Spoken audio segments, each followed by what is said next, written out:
अब जब मम्मी ने देखा कि मेरे अलावा बाकी सारे बच्चे ठीक हैं, तो कहीं ना कहीं उनके मन को भी राहत मिली थी, क्योंकि अब वो नहीं चाहती थी कि जो उनकी बेटी के साथ हुआ वो किसी भी और लड़की के साथ होता।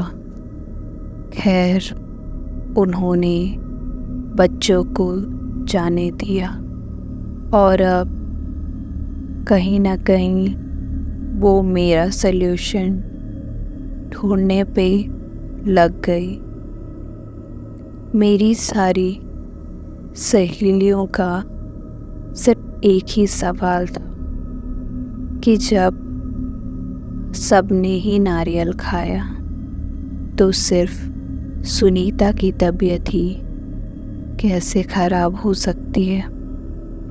खैर, कहीं ना कहीं उनका सवाल भी जायज़ था, क्योंकि इतनी छोटी उम्र में हम लोग मानने से ज़्यादा लॉजिक पर भरोसा करते हैं। मेरी माँ अकेली थी, ना मेरे भाई बहन थे और ना ही मेरे पिता थे। वो बहुत ज़्यादा डर गए कि वो अकेले मुझे किस तरह से संभालेंगी। ये चीज़ उनके दिमाग में डर बना रही थी।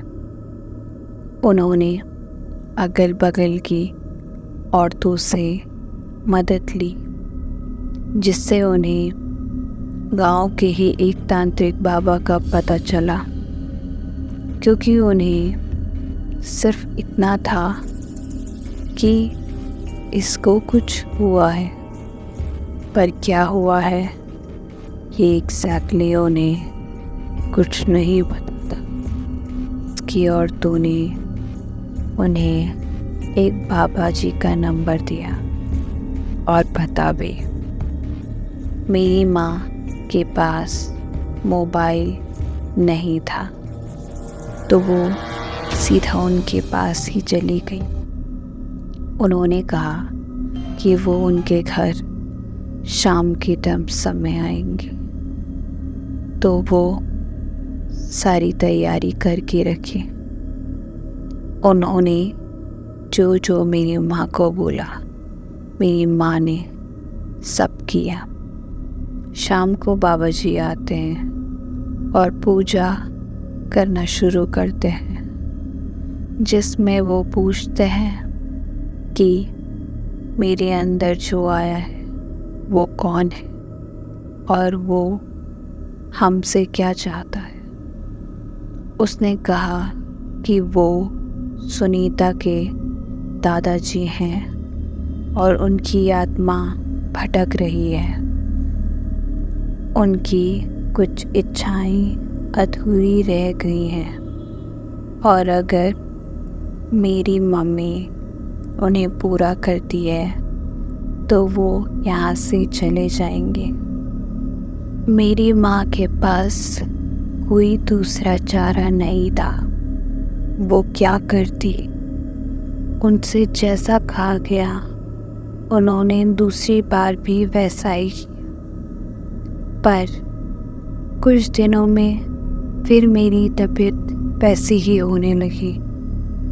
इससे मैं तो परेशान हो ही रही थी, मेरी मम्मी भी साथ में बहुत ज़्यादा परेशान हो रही थी। खैर, जिसका मरता वो क्या ना करता वाली कहावत यहाँ पर फिट बैठ रही थी। दोबारा भी वही हुआ। इस बार उसने अपना नाम कुछ और बताया और फिर से एक मांग रखी। मेरी मम्मी सब कुछ कर रही थी जो कर सकती थी। अब सब ये सोच रहे होंगे कि कैसे बेवकूफ़ लोग हैं जिन्हें एक बार झूठ समझ में नहीं आ रहा है। असल में मैं या मेरे के अंदर जो भी था, ये कह लीजिए, वो हर चीज़ का सबूत दे रहा था।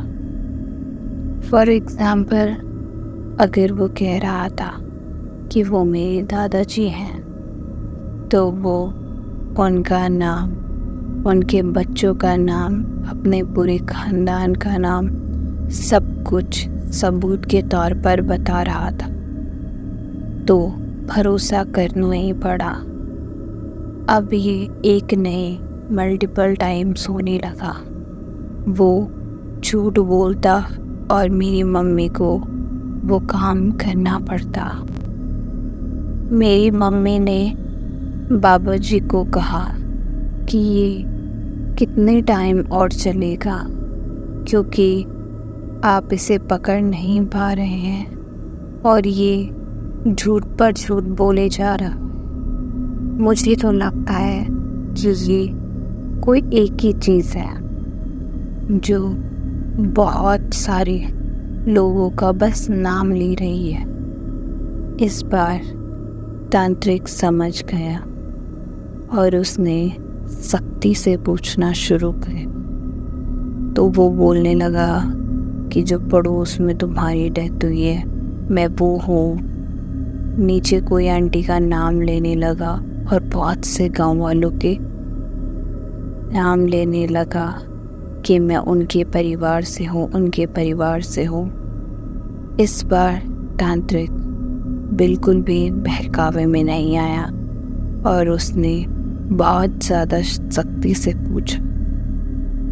सख्ती से पूछने के बाद उसने सच बताना शुरू किया। उसने कहा, मैं इस गांव का नहीं हूँ। गांव से नीचे गंगा जी के किनारे एक शमशान घाट पड़ता है।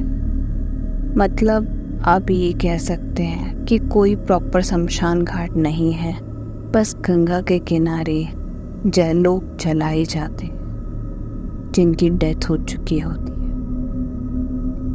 वो कहने लगा कि वो उसी तरफ जा रहा था जब इन तीनों ने वो नारियल लेकर घर को आए और इन्होंने चौराहे पर उसके टुकड़े किए, पर इन्होंने मुझे नहीं दिया और मैं उसी वक्त वहाँ पे मौजूद था, इसलिए मुझे नारियल खाना था और मेरी नज़र भी पड़ चुकी थी।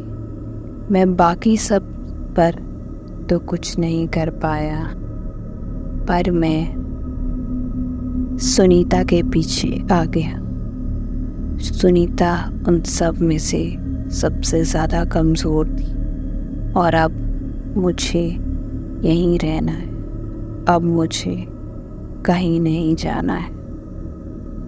ये सुन के सुनीता की मम्मी के पैरों के नीचे से ज़मीन निकल गई। उन्हें समझ नहीं आ रहा था कि एक छोटी सी चीज़ इतना भयानक रूप भी ले सकती है। उनकी एक ही बेटी है और वो मैं हूँ। उनके आगे पीछे कोई नहीं है।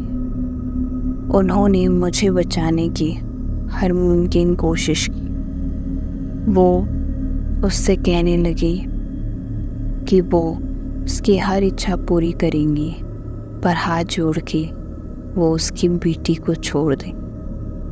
पर वो भी कहाँ मानने वाला था। वो भी मना करने लगा कि नहीं, मुझे और कुछ नहीं चाहिए, मैं इसी के साथ रहूँगा। वो बिल्कुल भी अपनी बात से मुकर नहीं रहा था, ना ही किसी और चीज़ के लिए मान रहा था।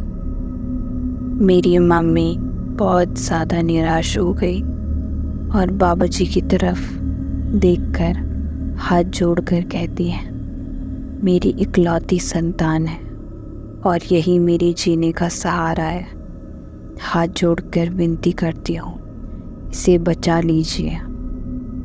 बाबा जी इतने सिद्धि प्राप्त नहीं थे कि वो उसे उसके शरीर से उसकी मर्जी के खिलाफ निकाल पाते, पर उन्होंने सुनीता को एक ताबीज़ दी और कहा कि इसे पहन कर रखें, सब ठीक होगा। उस ताबीज़ को पहनने के बाद मेरी स्थिति में सच में काफ़ी ज़्यादा सुधार आया। मैं वापस अपने दोस्तों के साथ स्कूल जाना शुरू कर चुकी थी। लाइफ ट्रैक पे आ ही रही थी। अब इस बात को 6 महीने गुजर चुके थे और अचानक एक दिन स्कूल में मुझे एक दौरा सा पड़ता है।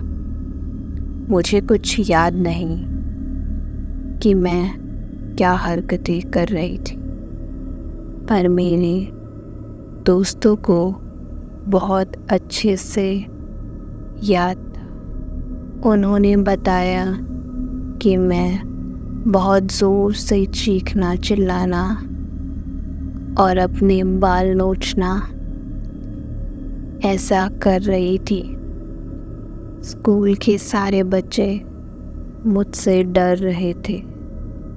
टीचर्स को भी कुछ समझ नहीं आ रहा था कि अचानक मेरे साथ ऐसा क्यों हो रहा है। उन्होंने मेरी मम्मी को फ़ोन किया और कहा कि वो मुझे घर लेके चली जाए। मेरी मम्मी बहुत ज़्यादा डर गई थी। मेरी मम्मी गांव से बेसुध हालत में गिरते पड़ते भागते हुए मेरे स्कूल पहुँची और मुझे देखकर उनकी 1 मिनट के लिए सांसें रुक गई। उन्होंने जल्दी से मुझे पकड़ा और मेरा बैग लिया और मुझे जल्दी जल्दी घर लाए। घर लाने के बाद क्या हुआ मुझे कुछ याद नहीं। बस मुझे इतना याद है कि मेरी नींद तब खुली जब घर पर तांत्रिक बाबा दोबारा आए हुए थे। उन्होंने मुझे दूसरा धागा पहना दिया और कहा कि इसका ध्यान रखो और इसे उतारने मत देना, और पहले धागे को उतारने से भी मना कर दिया। अब फिर से सब कुछ नॉर्मल होने लगा और सब कुछ ठीक रहने लगा। फिर से अगले 6 महीनों में दोबारा वही सिचुएशन आई और फिर मेरे गले में एक नया धागा पड़ गया। जब तक अब मैंने 12वीं नहीं कर ली तब तक ये हर 6 महीने का काम हो गया था।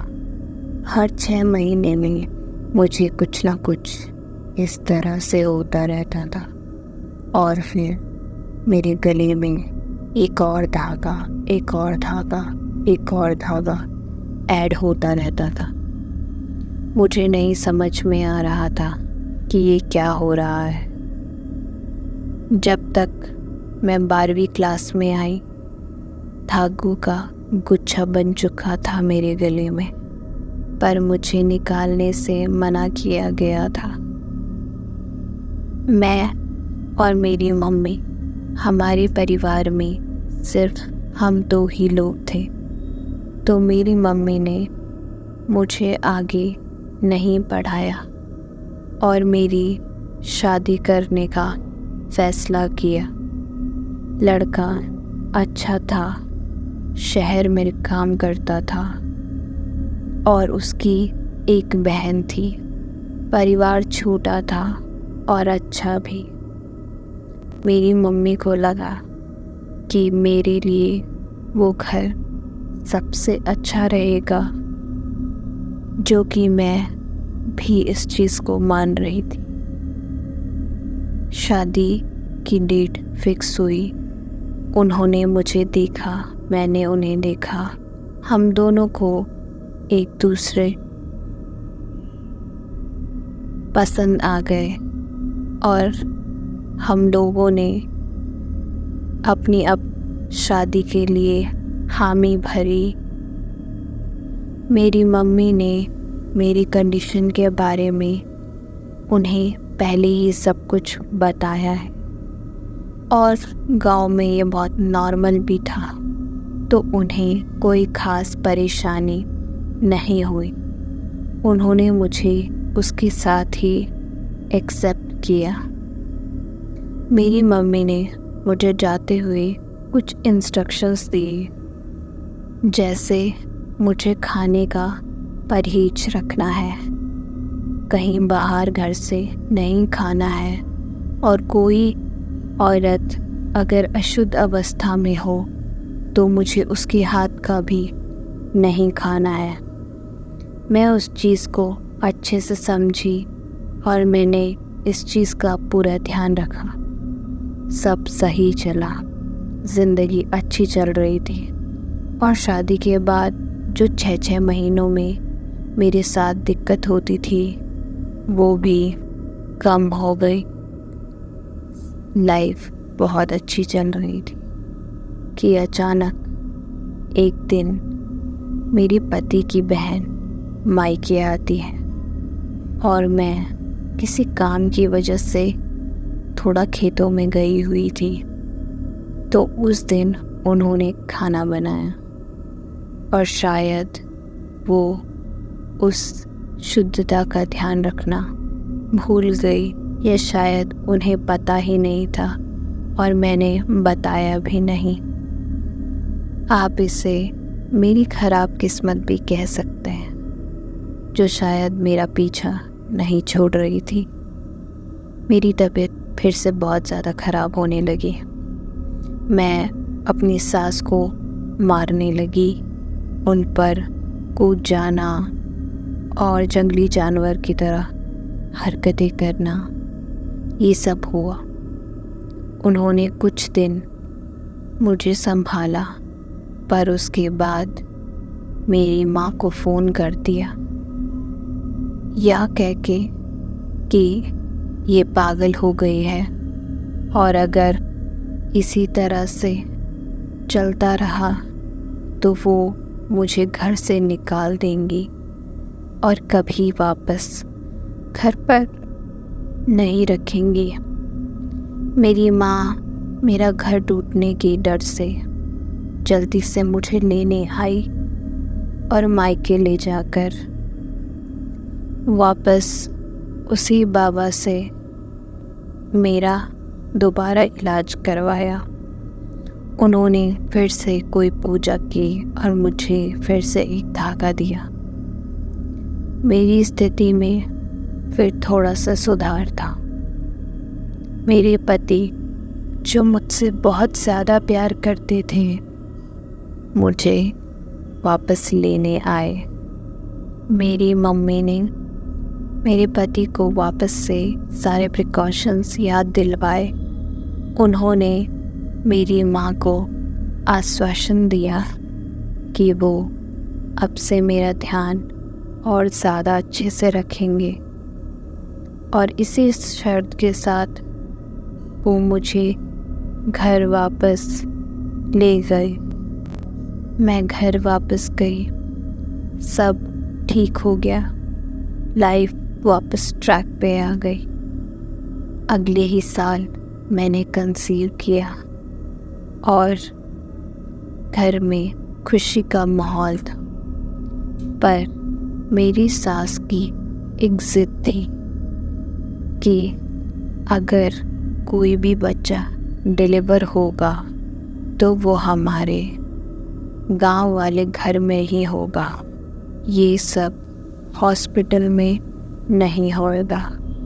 सभी ने मेरी सास को समझाने की बहुत ज़्यादा कोशिश की कि आजकल बहुत अच्छे हॉस्पिटल हो चुके हैं जो बहुत ज़्यादा आधुनिक हैं, तो मेरे लिए बेटर यही रहेगा कि मुझे हॉस्पिटल में ही बच्चा पैदा करने दिया जाए।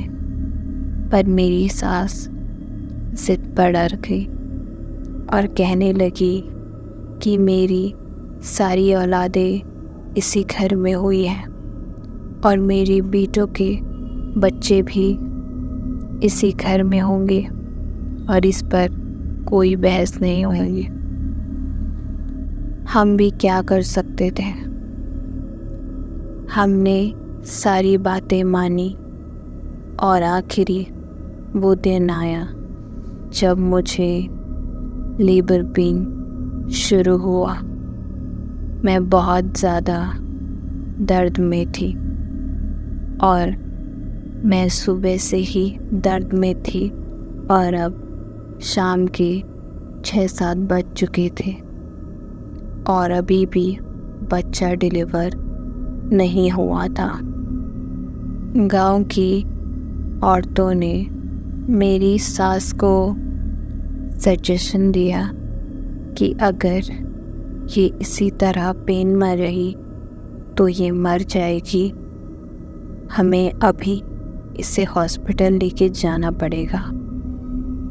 मेरी हालत देख और सुबह से इंतज़ार करने के बाद फाइनली मेरी सास भी अब तैयार थी, पर गांव में कोई गाड़ी नहीं थी और मुझे एक बांस के डंडों का